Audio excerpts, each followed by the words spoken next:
As Percy steamed along the way with his mail cars, the sky started to turn gray.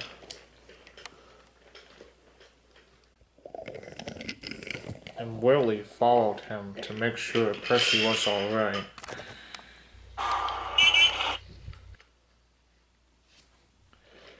But as Percy passed through Callendale, the rain started to pour down on his boiler. He shivered. He remembered the last time he brought the children home a long time ago. And he thought of his nice dry shed. But he knew he had to get the mail delivery done as quickly as possible. And while he made his way, Willie still followed him to still make sure that Percy was still alright. As the rain continued pouring, Percy kept going along without no trouble.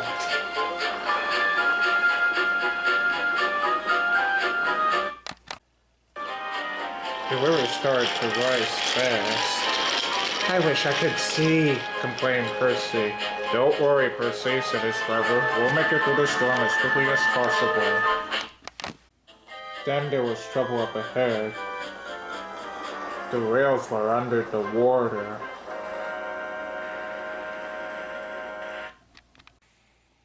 The conductor who was on the express, which was pulled by Emily and Molly, waved a red flag. When Percy saw the flood, he applied his brakes, but it was too late.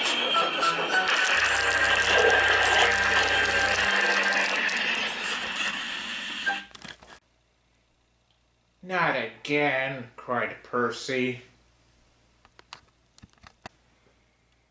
Are you alright, Percy? Said Emily. Yes, I think so, said Percy. He then felt something sizzle in his firebox. Oh no, he groaned. The water is sloshing my fire again. You can take some of my coal, said Molly. As soon as Molly's fireman gave Percy's fireman the coal, Percy felt warm and comfortable again. As soon as Percy was filled with coal, Emily started to worry. How are we supposed to get you out now? We can't go backwards with the express so that I can try and pull you out. She's right, said Molly. Emily then heard a whistle before she can say anything else.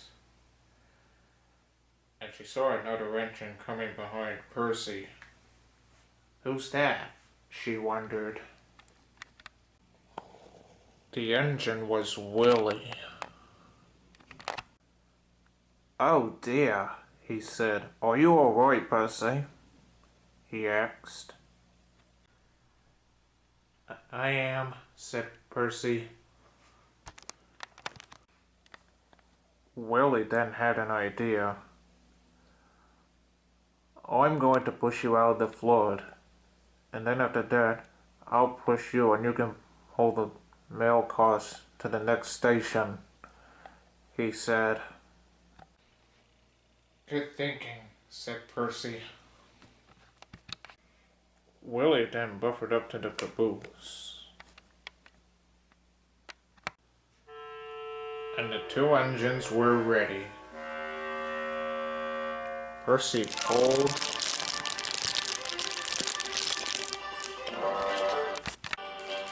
and Willie pushed with all his might.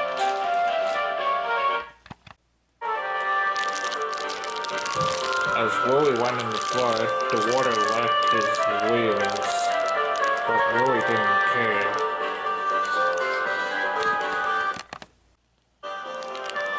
At last, Willie finally pushed Percy out of the water.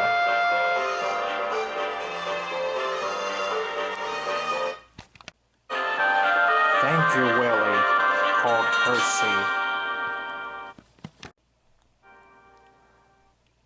No problem, Percy, said Willie. Both Emily and Molly were impressed, too. Well, I'm sure Sir Topham Hatt will commend you after that heroic deed you did today, said Emily. I agree, said Molly. And the two engines steamed away with their coaches.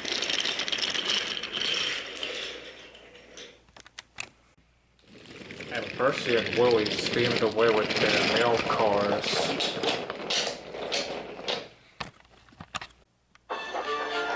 Percy was losing steam again, but both he and Willie plunged bravely on.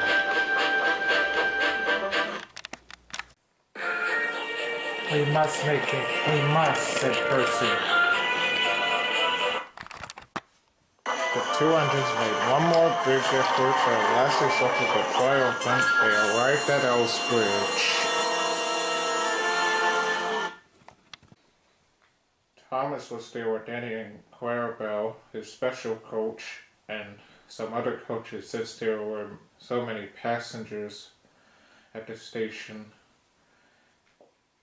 He was in shock when he saw Percy and Willie. "Bust my buffers," he said. "Well, you know what they say," panted Percy, trying to catch his breath. "History really does repeat itself." "And indeed it does," said Sir Topham Hatt. "I am pleased with the fine piece of work today," he said. "I've heard everything from the station master at Tidmouth. Percy, you shall get to have a well-earned rest once you're ready to take another train," he said. "As for you, Willie, I've heard about how you pushed Percy out of the flood and helped him with the mail cars here. After that display you have shown just now, you shall get to work at Tidmouth Harbor for the time being, and you shall also become the station pilot at Tidmouth, too."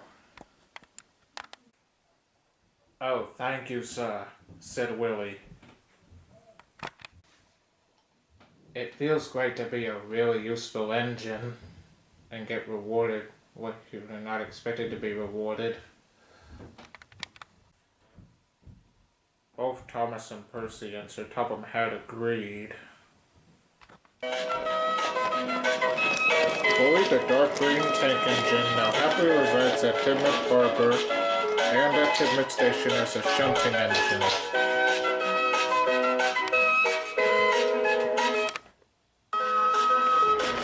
And whenever Spider and Dodge are absent, there isn't that much delay at the harbor, thanks to Willie's hard work.